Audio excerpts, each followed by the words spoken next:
Capacitance की आज की क्लास में अब हम लोग एक न्यू टॉपिक स्टार्ट कर रहे हैं जिसका नाम मैंने लिख रखा है डाइलेक्ट्रिक्स। अब इस टॉपिक में हमें क्या पढ़ना है, पहले तो कि डाइलेक्ट्रिक मटेरियल क्या होता है और जब एक कैपेसिटर के प्लेट के बीच में डाइलेक्ट्रिक मटेरियल को इंसर्ट किया जाता है तो उससे उस कैपेसिटर के कैपेसिटेंस पर क्या असर पड़ता है। ठीक है, तो बेसिकली हमें डाइलेक्ट्रिक का जो है वो इफेक्ट पड़ना है कैपेसिटर पे। लेकिन पहले हम लोग ये डाइलेक्ट्रिक वर्ड को समझते हैं। देखो, डाइलेक्ट्रिक वर्ड जो है वो लैटिन वर्ड है और इसका बेसिक मतलब होता है इंसुलेटर या इंसुलेटिंग मटेरियल। ठीक है, तो इंसुलेटर को ही हम लोग डाइलेक्ट्रिक कहते हैं।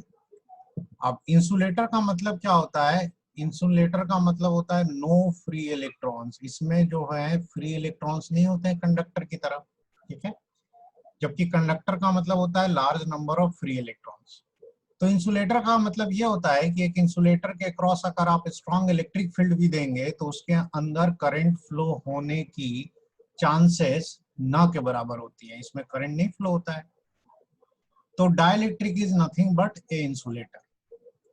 अब आते हैं कि कोई भी मटेरियल हो आपका, ठीक है, कोई भी मटेरियल ले लो, वो बना तो है एटम और मॉलिक्यूल से, और हर एटम और मॉलिक्यूल का स्ट्रक्चर या एटम का स्ट्रक्चर अगर हम ड्रॉ करें तो इसी तरह का होता है। सेंटर पर न्यूक्लियस होता है और बाहर इस तरह से अलग अलग ऑर्बिट्स में इलेक्ट्रॉन जो है वो रोटेट कर रहे हैं। तो सेंटर पे पॉजिटिव चार्ज होता है और ये जो इलेक्ट्रॉन्स हैं ये नेगेटिव चार्ज हैं, ये बाहर ऐसे ऑर्बिट्स में ऐसे रोटेट कर रहे हैं। ये होता है ना। तो मान लीजिए कि कोई भी आपका एटम का बेसिक स्ट्रक्चर ये है। अब जितना पॉजिटिव चार्ज होता है उतना ही नेगेटिव चार्ज होता है। तो अगर इस एटम को हम एक बॉल से रिप्रेजेंट करें या एक स्फीयर से, तो जो सेंटर ऑफ पॉजिटिव चार्ज है वो तो न्यूक्लियस पे है, सारा पॉजिटिव चार्ज यहाँ कंसंट्रेटेड है, बट ये नेगेटिव चार्ज जहां तहां बिखरा हुआ है। इनका जो सेंटर आएगा मिला करके, अगर वो पॉजिटिव और नेगेटिव चार्ज का सेंटर एक ही जगह आ जाए तो वैसे मटेरियल को हम लोग या वैसे एटम को नॉन पोलर एटम कहते हैं। ठीक है, जिसमें पॉजिटिव और नेगेटिव चार्ज का सेंटर एक ही जगह आ जाए। ऐसे तो इफेक्टिव चार्ज जीरो है, but there is also a possibility कि इफेक्टिव चार्ज जीरो होने के बावजूद भी ये भी पॉसिबिलिटी है कि इनका पॉजिटिव चार्ज और नेगेटिव चार्ज का सेंटर अलग अलग आए। तो ऐसे हो सकता है कि पॉजिटिव चार्ज कहीं और लोकेटेड है और सारा नेगेटिव चार्ज कहीं और लोकेटेड है। तो वैसी सूरत में आप इसको एक डाइपोल की तरह ट्रीट कर सकते हैं, इसको हम लोग डाइपोल की तरह ट्रीट कर सकते हैं। तो जो भी मटेरियल है बना तो एटम से ही है, तो जिस एटम का डाइपोल मोमेंट जीरो होता है उसे नॉन पोलर कहते हैं। ठीक है, तो जो नॉन पोलर एटम होते हैं उनका डाइपोल मोमेंट जीरो होता है। Dipole moment is equal to zero.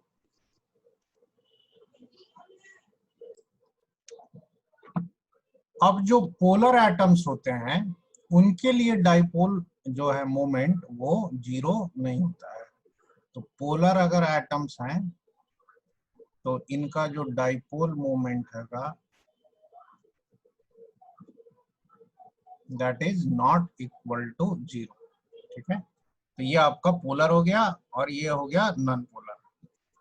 अब देखिए, जितने भी पोलर एटम्स हैं वैसे मटेरियल जो पोलर एटम्स की वजह से बने हुए हैं, इनको जब किसी एक्सटर्नल इलेक्ट्रिक फील्ड में रखेंगे तो आपको पता है कि एक डाइपोल जो है वो एक्सटर्नल इलेक्ट्रिक फील्ड में फील्ड की डायरेक्शन में लाइन होने की कोशिश करता है। जैसे सपोज ये इलेक्ट्रिक फील्ड है और इस इलेक्ट्रिक फील्ड में हमने कोई डाइपोल रखा है। ठीक है, तो सपोज ये इलेक्ट्रिक फील्ड है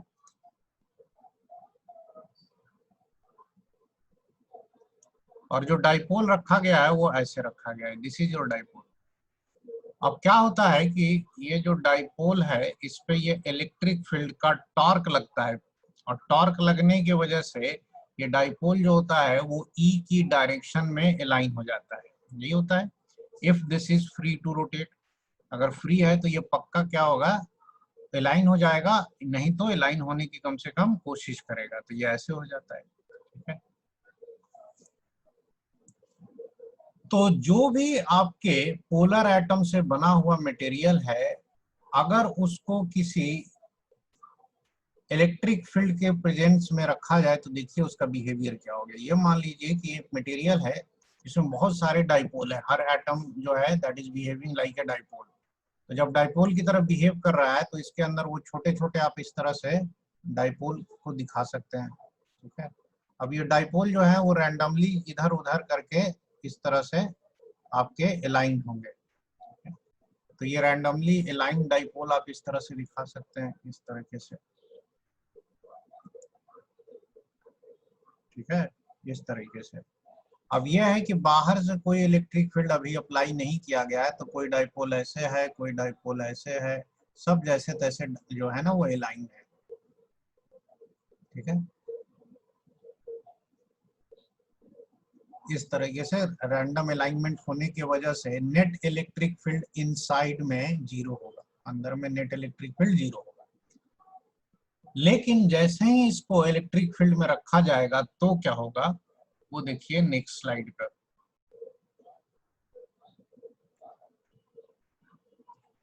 ये डाइलेक्ट्रिक मटेरियल है, इसको हमने एक एक्सटर्नल फील्ड में रखा। ठीक है, और वो एक्सटर्नल फील्ड की डायरेक्शन ऐसे है। तो इस एक्सटर्नल फील्ड में रखते ही अब अंदर के जो डाइपोल हैं वो आपको अलाइन होने लगेंगे। कैसे अलाइन होंगे, तो डाइपोल पर जितने भी आपके डाइपोल हैं उस पर इलेक्ट्रिक फील्ड का टॉर्क लगेगा। टॉर्क लगने से वो इस तरीके से जो है वो अलाइन होने लगेंगे। ठीक है, तो इसमें हम लोग एक एक डाइपोल को इस तरह से एक एक इस तरह से इलिप्टिकल शेप में शो कर रहे हैं। इस तरीके से ये अलाइन हो जाएंगे। अब ज्यादातर इसमें से अलाइनमेंट जो होता है वो डिपेंड करेगा कि ये फील्ड की वैल्यू कितनी स्ट्रांग है। तो अलाइन होने में डाइपोल मोमेंट जो होगा उसमें सारा माइनस इधर आ जाएगा, प्लस इधर हो जाएगा, इस तरीके से अलाइन होगा ये। ठीक है, तो ये हो गया माइनस, ये हो गया प्लस, ये माइनस, ये प्लस, सब में यही होगा।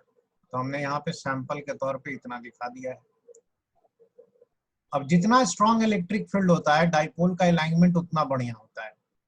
अब देखिए इस तरह के अलाइनमेंट होने से जो इसका लेफ्ट फेस है यहाँ पे माइनस चार्ज आ गया है, इंड्यूस हो गया है, और यहाँ पे जो राइट सरफेस है, राइट फेस, इस पे पॉजिटिव चार्ज आ गया। अंदर का जो प्लस माइनस का इफेक्ट है वो कैंसिल हो जाता है। तो अब ओवरऑल इस डाइलेक्ट्रिक को देखा जाए तो देखो क्या हुआ। डाइलेक्ट्रिक को हम इफेक्टिवली मान सकते हैं कि यहाँ पर माइनस चार्ज ऐसे इंड्यूस हो गया है और यहाँ पर ये सरफेस पे ऐसे प्लस चार्ज है। ठीक है, बाहर का इलेक्ट्रिक फील्ड अपनी जगह जो है सो है, वो तो ठीक है बाहर वाला।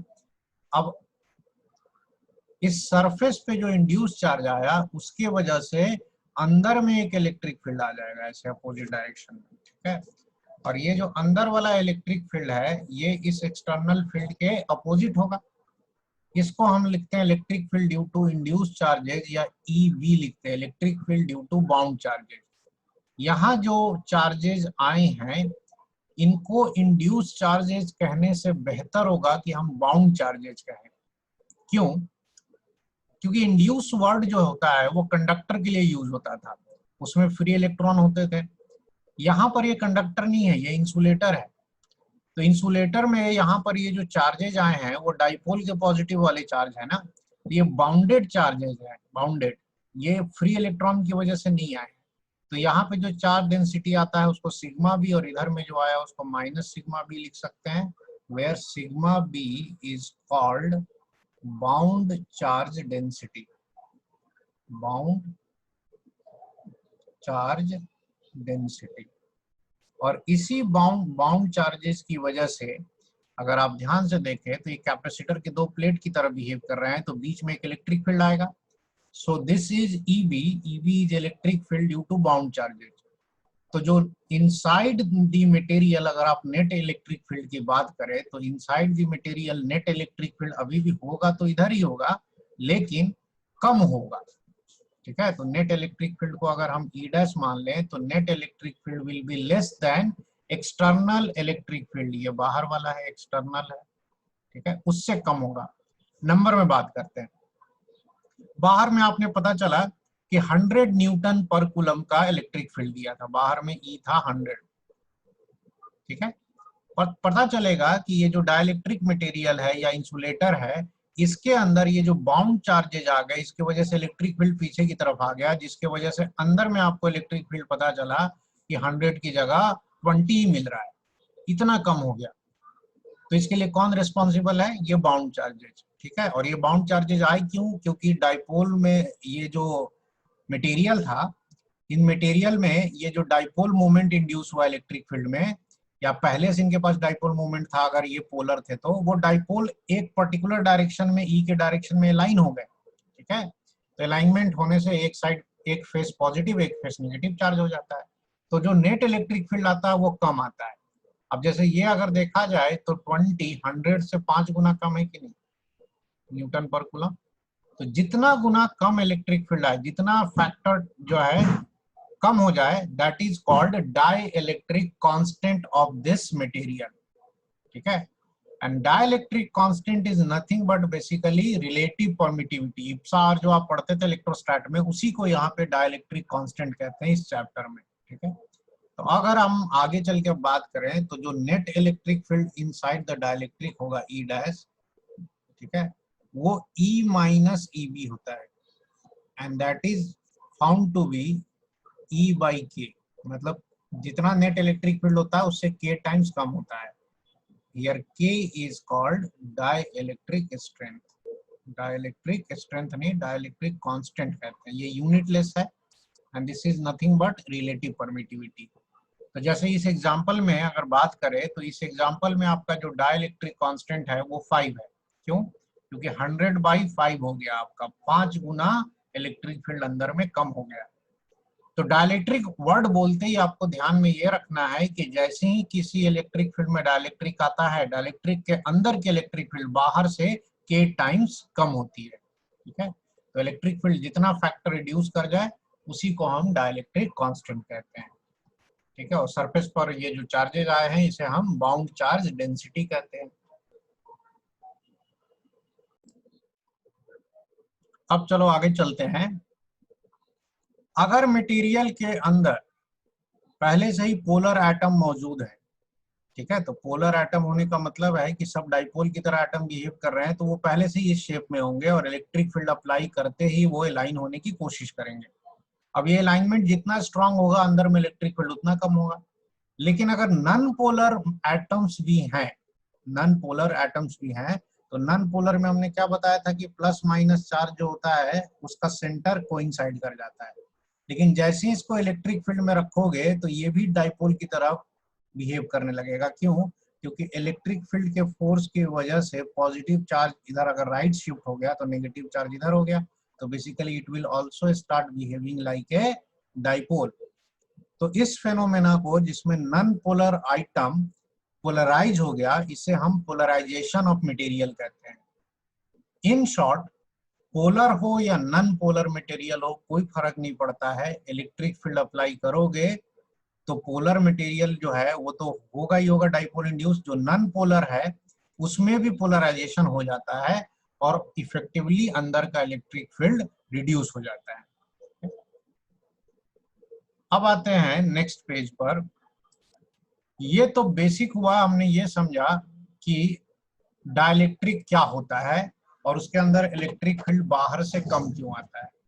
बट हमें ये नहीं पढ़ना है, हमें पढ़ना है कि जब कैपेसिटर के जो दो प्लेट्स होते हैं, जो बेसिकली बीच में खाली जगह होती है, उस खाली जगह में अगर हम डाइलेक्ट्रिक इंसर्ट कर दें तो उससे उस कैपेसिटर पे क्या असर पड़ेगा। और बेसिकली हमें पढ़ना है कैपेसिटर विथ डाइलेक्ट्रिक, ठीक है। तो कैपेसिटर पर डाइलेक्ट्रिक का असर पढ़ना है। चलो देखो इसके लिए पहले कैसे पढ़ेंगे। पहले हम लोग कैपेसिटर का ये प्लेट बना देते हैं, ये प्लेट है और एक प्लेट ये ले लो, ठीक है। अभी हमने कोई इस पे ये नहीं दिया है, डाइलेक्ट्रिक बीच में नहीं दिया है, वैक्यूम है। तो जब वैक्यूम है तो अगर देखा जाए तो बीच में जो इलेक्ट्रिक फील्ड होगा, पहले तो इसको चार्ज दिया जाएगा, तो बीच में जो इलेक्ट्रिक फील्ड होगा वो कैसा होगा, देखो ऐसा होगा। और ये यूनिफॉर्म इलेक्ट्रिक फील्ड होता है ऐसे, हम लोग इसको ऐसे दिखा सकते हैं, ठीक है, this is your uniform electric field. अच्छा, इस प्लेट पे हमने मान लिया कि लेफ्ट साइड पे प्लस क्यू चार्ज है और इस पे माइनस क्यू चार्ज है। तो अभी जो यहाँ पर अंदर में इलेक्ट्रिक फील्ड आ रहा है वो इलेक्ट्रिक फील्ड कितना हो जाएगा, तो Q upon epsilon not a होता है। ये है in the absence of dielectric, dielectric जब नहीं था तब की बात है। अब हम लोग क्या करेंगे कि डाइलेक्ट्रिक भर देंगे, ठीक है ना। तो इन प्रेजेंस ऑफ डाइलेक्ट्रिक क्या होता है, देखो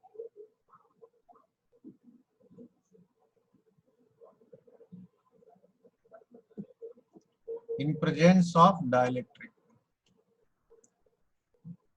तो डाइलेक्ट्रिक जो भरेंगे उसे हम मानेंगे कि that dielectric फिल्स the space completely, ठीक है ना, वो कंप्लीटली बीच के स्पेस को फिल कर रहा है। तो इस तरीके से मान लेंगे कि ये डाइलेक्ट्रिक है और ये दोनों प्लेट के बीच में एक क्यूबॉइड के शेप में होगा, ठीक है। और ये दोनों प्लेट हमें यहाँ पे बगल में दिखाएंगे, एकदम बगल में दिखाएंगे ऐसे, हालांकि इनके बीच में गैप नहीं होता है। तो ये इस तरीके से हो गया।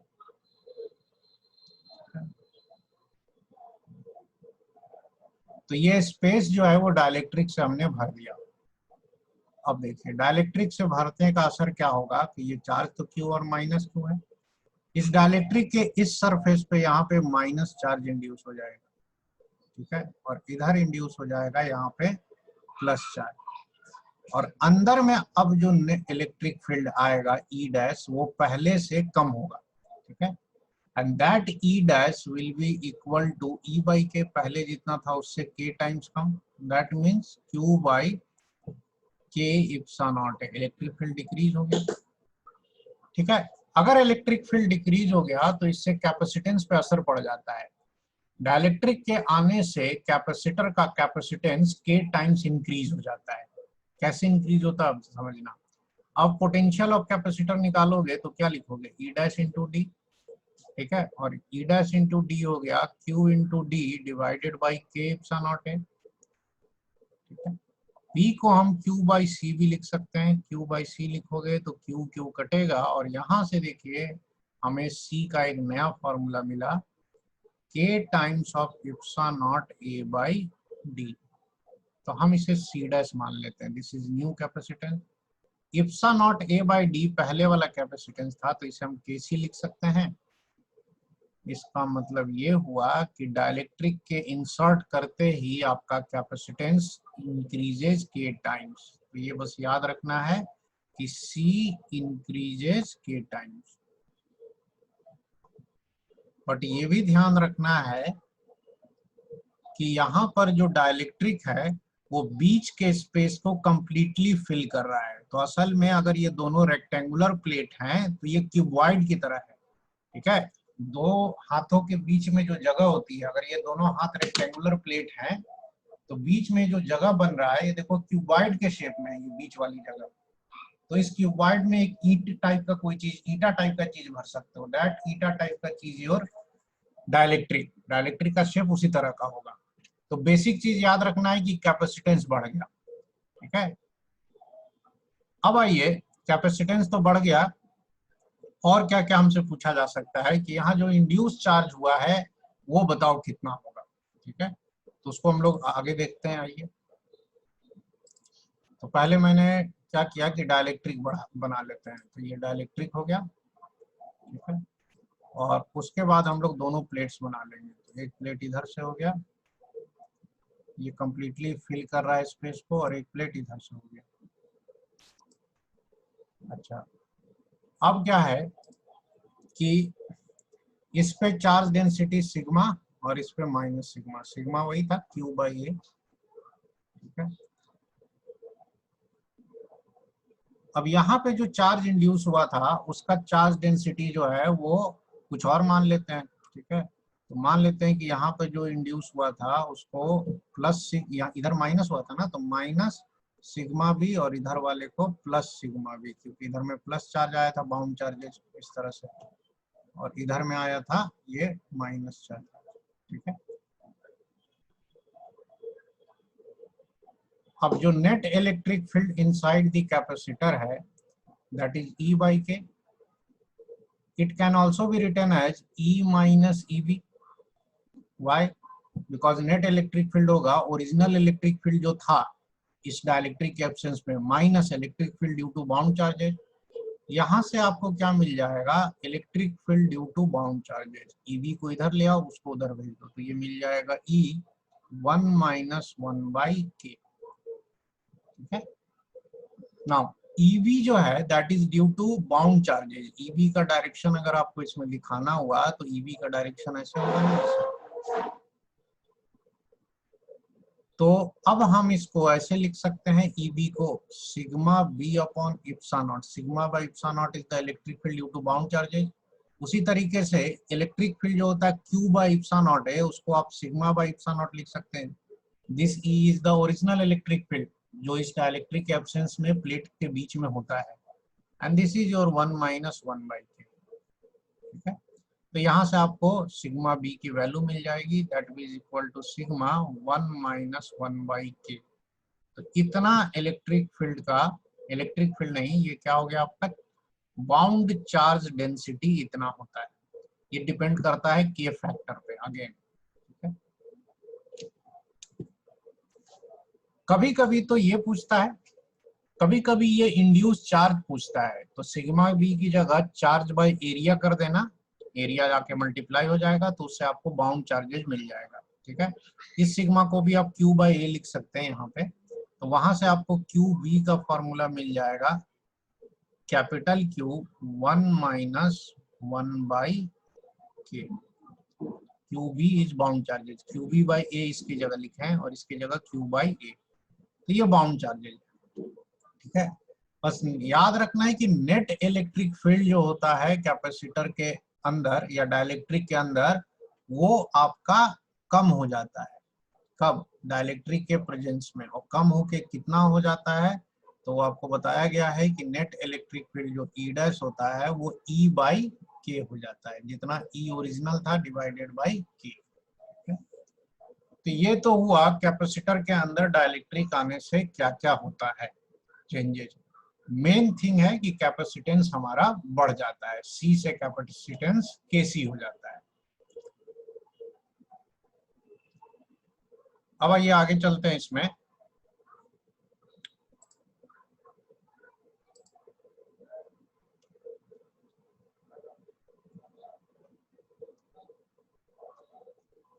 अब इसमें हम लोग डाइलेक्ट्रिक के इंसर्ट होने का असर देखेंगे कि कैपेसिटर पे क्या असर पड़ता है अगर वो चार्ज्ड है तो, अगर वो सेल से कनेक्टेड है तो।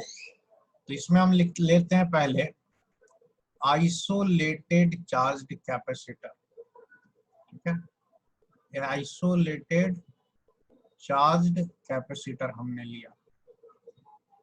अब आइसोलेटेड चार्ज कैपेसिटर जो है ये पहले से ही चार्ज है, तो ये मान लीजिए कि प्लस क्यू और ये माइनस क्यू हो गया, और ये पहले से चार्ज है और बीच में कुछ नहीं लगा रखा है। अब हमने क्या किया कि इनके जो प्लेट्स है उनके बीच में डाइलेक्ट्रिक फिल कर दिया, और ये अभी आइसोलेटेड था ही, चार्ज था ही, बीच में हमने डाइलेक्ट्रिक जो है ना वो प्लेस कर दिया।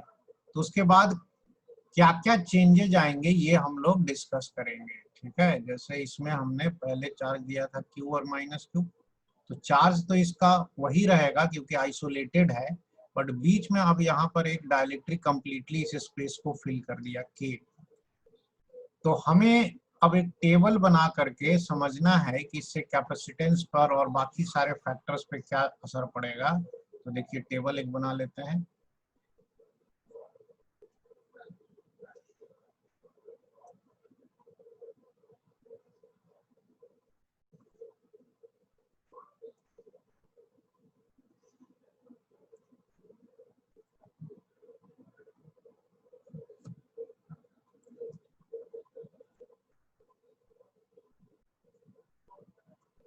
अब इसमें हम लोग पैरामीटर्स भी लिख लेते हैं कि कौन कौन सा पैरामीटर हमें डिस्कस करना है। देखो इस तरह का सवाल हमने पहले भी किया है।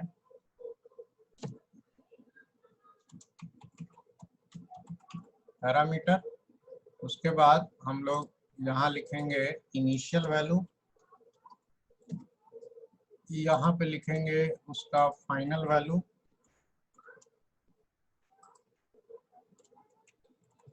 और फिर यहाँ पर लिखेंगे उसका चेंज कि किसमें क्या चेंज आया। ठीक है ना। Let us start with capacitance, ये सी था। ठीक है, कैपेसिटेंस। तो अगर हम पहले बात करते हैं कैपेसिटेंस की, तो पहले सी था लेकिन अब सी नहीं होगा, अब केसी हो जाएगा। ठीक है, क्योंकि डाइलेक्ट्रिक अगर इस स्पेस को कम्प्लीटली फुल कर दिया तो केसी हो गया, तो ये क्या हो गया, चेंज, इंक्रीज किया है।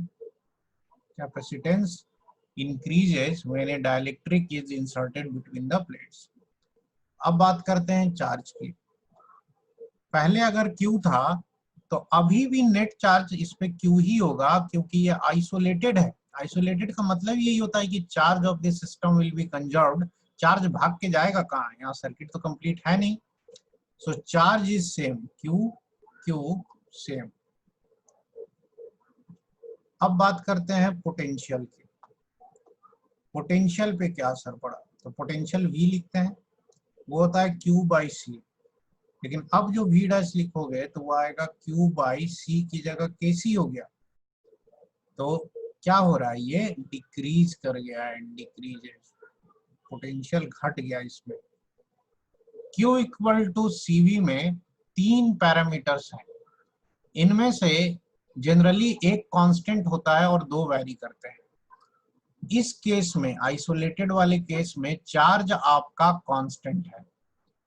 तो एक तरफ जहां पर C में चेंज हुआ है, कैसा, इंक्रीमेंट का, C बढ़ा है तो V को आपको घटना पड़ेगा। ठीक है, तो वही V डिक्रीज हुआ है। अब अगर हम पोटेंशियल एनर्जी लिखें तो जब चार्ज गिवन है तो हम Q²/2C में लिखेंगे। तो Q²/2C और बाद में कितना हो गया, Q²/2KC, क्योंकि C आपका KC में बदल गया, चार्ज वही था, तो ये भी डिक्रीज कर गया। ठीक है, अब कोई पूछे कि भाई क्यों डिक्रीज कर गया, तो इसका रीजन ये है कि जो डाइलेक्ट्रिक इंसर्ट किया गया है ना, उसको इंसर्ट करने में वर्क डन जो हुआ होगा वो नेगेटिव हुआ होगा। तो जब किसी सिस्टम पे नेगेटिव वर्क डन होता है तो उस सिस्टम का एनर्जी डिक्रीज कर जाता है। तो अगर इसमें कहा जाए कि what is work done in placing the dielectric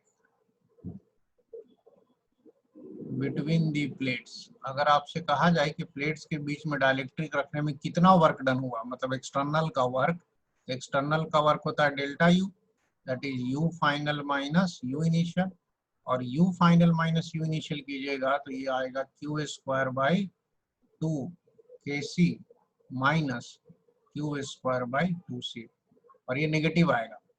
क्यों नेगेटिव आएगा, ये आगे चल के हम लोग एक्सप्लेन करेंगे, जब इस वर्क को हम लोग FDX से अलग से कैलकुलेट करेंगे, तब आपको बताएंगे कि असल में डाइलेक्ट्रिक को जब कैपेसिटर के अंदर इंसर्ट किया जाता है तो कैपेसिटर जो है वो इसको अट्रैक्ट करता है, और अट्रैक्ट करने की वजह से हमें जो है एक्सटर्नल एजेंट को फोर्स बाहर की तरफ लगाना पड़ता है ताकि डाइलेक्ट्रिक स्लोली अंदर जाए। तो ये सब अभी आगे डिस्कस होगा। फिलहाल न्यूमेरिकल में अगर पूछा जाए work done in inserting the dielectric, तो डेल्टा यू। पोटेंशियल एनर्जी हो गया, इलेक्ट्रिक फील्ड की बात कर लेते हैं। यहाँ पर इलेक्ट्रिक फील्ड लिखोगे तो Q के टर्म में लिखते हैं, क्योंकि यहाँ पे Q गिवन है तो Q/ε0 है। अब यही इलेक्ट्रिक फील्ड जो है ना चेंज होके Q/K/ε0 हो गया है, क्योंकि electric field K times decrease कर गया है, चार्ज आपका कांस्टेंट है, तो ये भी आपका क्या हो गया, डिक्रीज। वैसे भी हमने पढ़ा था कि कैपेसिटर के प्लेट्स के बीच में जब डाइलेक्ट्रिक आ जाता है तो डाइलेक्ट्रिक के आने से आपका जो इलेक्ट्रिक फील्ड है वो घट जाता है, तो घट गया है।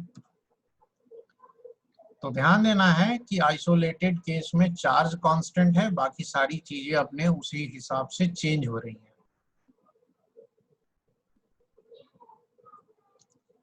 इसको नोट कर लीजिए, फिर हम लोग अगले स्लाइड पे चलते हैं।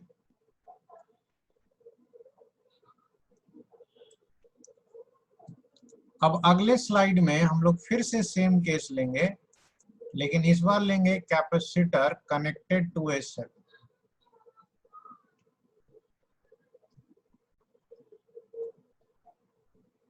ठीक है।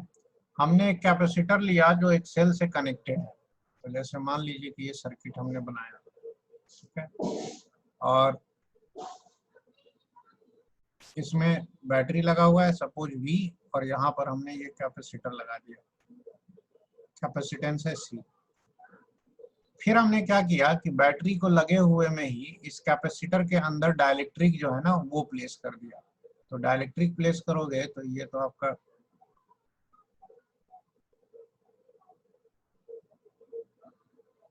ये आपका बैटरी हो गया, और यहाँ पर आपका वो कैपेसिटर है। तो कैपेसिटर के प्लेट्स के अंदर बैटरी लगे हुए हालत में ही हमने डाइलेक्ट्रिक प्लेस कर दिया है, ठीक है। तो ये V हो गया, और यहाँ पर ये डाइलेक्ट्रिक फिल कर दिया। तो डाइलेक्ट्रिक फिल करते ही कैपेसिटेंस विल बिकम Kc, ठीक है। सेम टेबल बनाएंगे और फिर से फिल करेंगे हम लोग कि कौन कौन से पैरामीटर्स में क्या क्या चेंजेस आते हैं। एक एक करके हम लोग यहाँ पैरामीटर्स लिखेंगे और फिर उसका चेंज जो है वो डिस्कस करेंगे। चलिए एक एक करके पैरामीटर्स डिस्कस करेंगे, बिल्कुल प्रीवियस न्यूमेरिकल की तरह। पहले हम लोग कैपेसिटेंस डिस्कस करेंगे। कैपेसिटेंस पहले C था, नो डाउट डाइलेक्ट्रिक आते ही बढ़ जाता है, तो सीधे आप Kc कर दीजिए, तो ये तो आपका इंक्रीज कर गया, ठीक है। अच्छा, कैपेसिटेंस के बाद अब आइए इस पे पोटेंशियल की बात करते हैं। जब कोई कैपेसिटर किसी बैटरी से कनेक्टेड हो तो जाहिर सी बात है इस पे प्लस माइनस चार्ज था, जो भी बैटरी का वोल्टेज है वही वोल्टेज इसके क्रॉस है, तो इसका कैपेसिटेंस भले ही चेंज हो गया, इसका वोल्टेज चेंज नहीं हो सकता है। जो भी इसका ईएमएफ है वही इसका वोल्टेज रहेगा, तो पोटेंशियल अभी भी V है, सेम रहा, ठीक है। लेकिन अगर हम चार्ज की बात करें तो पहले चार्ज इस पे अगर Q इक्वल टू CV था, तो अब चार्ज देखिए KCV होगा, ठीक है। तो इसमें चार्ज बढ़ गया, चार्ज बढ़ गया, इसका मतलब ये है कि बैटरी ने डाइलेक्ट्रिक जो है आने के बाद कुछ एक्स्ट्रा चार्ज सप्लाई किया है, क्योंकि डाइलेक्ट्रिक कांस्टेंट जो है वो बेसिकली इप्सार है, और किसी भी मीडियम का जो इप्सार या dielectric constant is greater than equal to 1, जैसे रबर का 4 या 5 होता है, वाटर का 80, 81 होता है, वैक्यूम का सिर्फ 1 होता है। तो मान लीजिए मन में सोचिए कि K इक्वल टू 3 था, तो पहले चार्ज CV था और अब चार्ज है 3CV। तो सवाल उठता है ये जो 2CV एक्स्ट्रा है वो कहाँ से आया? इस बैटरी ने इसको एक्स्ट्रा चार्ज दिया कि लो भाई तुम्हारा कैपेसिटेंस बढ़ गया है तो तुम्हारा चार्ज बढ़ाना पड़ेगा, क्योंकि तुम्हारा पोटेंशियल तो चेंज हो ही नहीं सकता है, पोटेंशियल तो V ही रहेगा। तो चार्ज आपका इंक्रीज हुआ है, तो इसमें अक्सर पूछा जाता है कि एक्स्ट्रा चार्ज कितना बैटरी ने सप्लाई किया, जो पहले से दिया था वो तो था ही इसके पास। डाइलेक्ट्रिक आने के बाद extra charge flown through the cell, flown through the cell, ठीक है। Extra charge flown through the cell करेंगे तो इसके लिए हम लोग क्या करते हैं, इसको डेल्टा क्यू लिखते हैं और इसको ऐसे लिखते हैं, final charge on capacitor minus initial charge, and charge is taken on positive plate. तो फाइनल चार्ज है KCV और इनिशियल कितना था CV, ठीक है। चार्ज अगर आ गया तो अब पोटेंशियल एनर्जी लिखते हैं। अब यहाँ पर Q²/2C नहीं लिखेंगे, क्यों नहीं लिखेंगे? क्योंकि Q भी चेंज हो रहा है, C भी चेंज हो रहा है, यहाँ पर V कांस्टेंट है, तो we will use half CV²। तो इस बार एनर्जी कितना हो जाएगा, हाफ KCV²। तो ये भी क्या हुआ है, इंक्रीज कर गया है, ठीक है। पोटेंशियल एनर्जी बढ़ गया। अब आइए इलेक्ट्रिक फील्ड। इलेक्ट्रिक फील्ड यहाँ पर Q/ε0A होता है, ठीक है होता है, लेकिन Q चेंज हो रहा है ना। तो इलेक्ट्रिक फील्ड का एक और फॉर्मूला है, अगर प्लेट्स के बीच का डिस्टेंस d है, स्मॉल d, और पोटेंशियल इसके क्रॉस V है, तो हम इसे V/d लिख सकते हैं, ठीक है। बाद में भी V वही रहा है, सेपरेशन प्लेट्स का वही रहा है, तो V/d सेम आ गया। अब ये बहुत स्टूडेंट्स को कंफ्यूज करता है कि ये क्या हुआ सर, इलेक्ट्रिक फील्ड तो डाइलेक्ट्रिक के आने से घटता है, यही पढ़ा हमने, बिल्कुल घटता है, तो यहाँ क्यों सेम है? देखिए बात सुनिए, जब डाइलेक्ट्रिक यहाँ पर आया तो चार्ज अगर वही रहता तो डेफिनेटली आपका इलेक्ट्रिक फील्ड घट गया था, लेकिन यहाँ डाइलेक्ट्रिक के आते ही इस बैटरी ने एक्स्ट्रा चार्ज सप्लाई कर दिया। तो चार्ज सप्लाई करने से बैटरी का चार्ज आ गया, इस पे एक्स्ट्रा चार्ज आ गया, तो इलेक्ट्रिक फील्ड वापस से वही हो गया है। तो ऐसा नहीं कि डाइलेक्ट्रिक आने का असर नहीं हुआ है, डाइलेक्ट्रिक आने का असर हुआ, इलेक्ट्रिक फील्ड उसने घटाने की कोशिश की थी, लेकिन तब तक बैटरी ने चार्ज सप्लाई कर दिया। तो अगर आप इलेक्ट्रिक फील्ड लिखना चाहें तो पहले वाले हिसाब से लिखेंगे तो Q बाय क्या लिखेंगे, एप्सिलॉन नॉट है, ठीक है। और बाद में अगर आप लिखना चाहते हैं इसी फॉर्मूले से तो देखो Q की जगह Q CV था, अब K CV है, तो ये क्या हो जाएगा KQ। और नीचे में भी इप्सा नॉट की जगह अब आपको K इप्सा नॉट ए करना होगा, क्यों, क्योंकि electric field K times decrease होता है। या Ipsa not into Ipsa are लिखते हैं ना जब मीडियम हो, तो वही इप्सा आर है। देखिए कट के फिर से क्या आ गया, सेम आ गया कि नहीं। तो ऐसे भी समझ जाना है कि इलेक्ट्रिक फील्ड इस केस में डाइलेक्ट्रिक ने कोशिश तो की कि घटा दे, बट बैटरी जो है उसने चार्ज सप्लाई कर दिया, जिसके वजह से आपका वापस उतना ही इलेक्ट्रिक फील्ड हो गया। तो अगर डाइलेक्ट्रिक डालोगे तो डेफिनेटली ई घटेगा, कैपेसिटर अगर आइसोलेटेड है तो। अब ये प्रॉब्लम डिस्कस हो गया, सॉल्व हो गया। इसमें आप देखिए थोड़ा सा आगे की बात करते हैं। जैसे ही डाइलेक्ट्रिक आया, बैटरी ने एक्स्ट्रा चार्ज दे दिया और चार्ज सीवी से बढ़ के के सीवी हो गया। सपोज अब ये डाइलेक्ट्रिक खींच के बाहर निकाल लिया, ठीक है, ये स्लैब ही तो है ईटा की तरह। जैसे ही बाहर निकाल लोगे, अब क्या होगा कि इसका कैपेसिटेंस वापस से सी हो जाएगा, तो इसका चार्ज होना चाहिए सीवी। तो बैटरी बोलेगा कि भाई अब तुम चार्ज मेरा वापस कर दो, वही डेल्टा क्यू, और ये इससे वापस ले लेगा और इसका चार्ज फिर से पुराना वाला हो जाएगा सीवी। समझे। तो डाइलेक्ट्रिक के आने से extra charge flows through the battery, dielectric के जाने से extra charge is again taken away by the battery, battery वापस ले लेता है कि दे दो मेरा वापस। क्लियर, नोट कर लीजिए। अब आओ और सर्किट के हम लोग एग्जांपल करेंगे इसमें, सिंपल सिंपल। ये आपका एक सर्किट है जिसमें एक कैपेसिटर है C और इसमें एक बैटरी है V, ठीक है। अच्छा, इसमें C की वैल्यू सपोज दी हुई है 2 माइक्रोफैरड और V की वैल्यू दी हुई है 10 volt. When a dielectric is inserted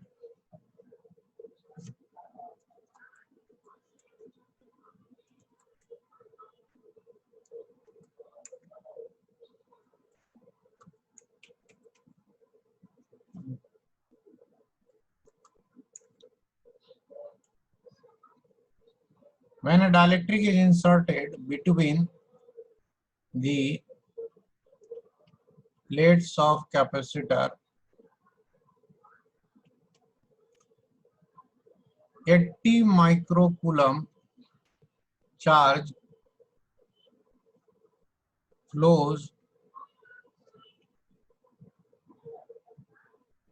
through the cell, ठीक है। Then find K, find K का मतलब डाइलेक्ट्रिक कांस्टेंट निकालना है उस मटेरियल का, ठीक है। तो इसके लिए क्या करेंगे, डाइलेक्ट्रिक इज इंसर्टेड, तो डाइलेक्ट्रिक इंसर्ट करने से पहले इस पे कुछ चार्ज था ना भाई, Q1 माइनस Q1, वो पता कर लो कितना चार्ज था। तो वो Q1 था, C इंटू V करोगे तो 2 इंटू 10 कितना हुआ, 20 माइक्रोकूलम था। अब जैसे ही डाइलेक्ट्रिक आ जाएगा इस सर्किट में, डाइलेक्ट्रिक आते ही इस पे चार्ज एक्स्ट्रा फ्लो होगा। क्यों, क्योंकि बैटरी जो है भाई V है C है, एक्स्ट्रा चार्ज देगी, क्योंकि अब इसका कैपेसिटेंस कितना हो जाएगा KC। तो अब इस पे चार्ज कितना हो जाएगा KCV और माइनस KCV। इसका मतलब बैटरी को कुछ एक्स्ट्रा चार्ज सप्लाई करना पड़ा है, और क्वेश्चन में ये वही एक्स्ट्रा चार्ज दिया है, 80 microcoulomb charge flows through this cell. ये 80 टोटल नहीं है, शुरुआत से लेकर अभी तक का नहीं है, शुरू में जो था सो था, डाइलेक्ट्रिक आने के बाद एक्स्ट्रा इतना गया है।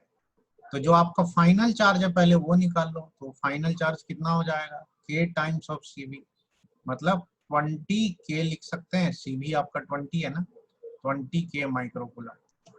नाउ अकॉर्डिंग टू क्वेश्चन जो बैटरी से चार्ज सप्लाई किया गया है वो डेल्टा Q है, that is Q2 minus Q1, और ये अकॉर्डिंग टू क्वेश्चन कितना दिया हुआ है 80 माइक्रोकूलम। तो यहाँ से आप निकाल लीजिए। ठीक है, तो ये आपका हो गया 20 के final charge minus 20 is equal to 80 microcoulomb.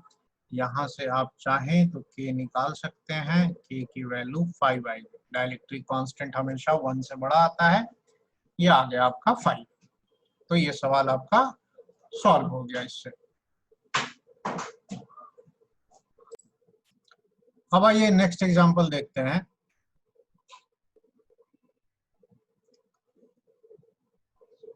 पिछली बार की तरह हमने एक सर्किट लिया और इस सर्किट में एक बैटरी है जिसका ईएमएफ V है, 2 कैपेसिटर है। अच्छा, ये दोनों जो कैपेसिटर्स हैं वो आइडेंटिकल है, तो C और C ले लो। ठीक है, एक डाइलेक्ट्रिक है जिसका डाइलेक्ट्रिक कांस्टेंट मान लीजिए K है, is placed in one capacitor, in any one capacitor. किसी एक कैपेसिटर में डाइलेक्ट्रिक डाल दिया गया। ठीक है, तो डाइलेक्ट्रिक डालने के बाद क्या होगा कि सर्किट में find final charge on each capacitor. ठीक है, B charge flown through the cell.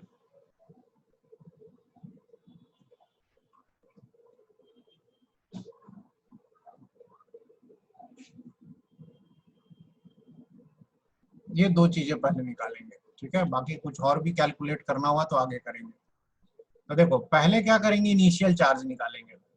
Initial charge निकालने के लिए Q1 कितना होगा, तो ये दोनों सीरीज में है, तो C और C सीरीज में C/2 होगा, तो इनिशियल चार्ज इन पे हो जाएगा CV/2। ठीक है, और ये जो इनिशियल चार्ज होगा इस पे प्लस माइनस कैसे करके होगा।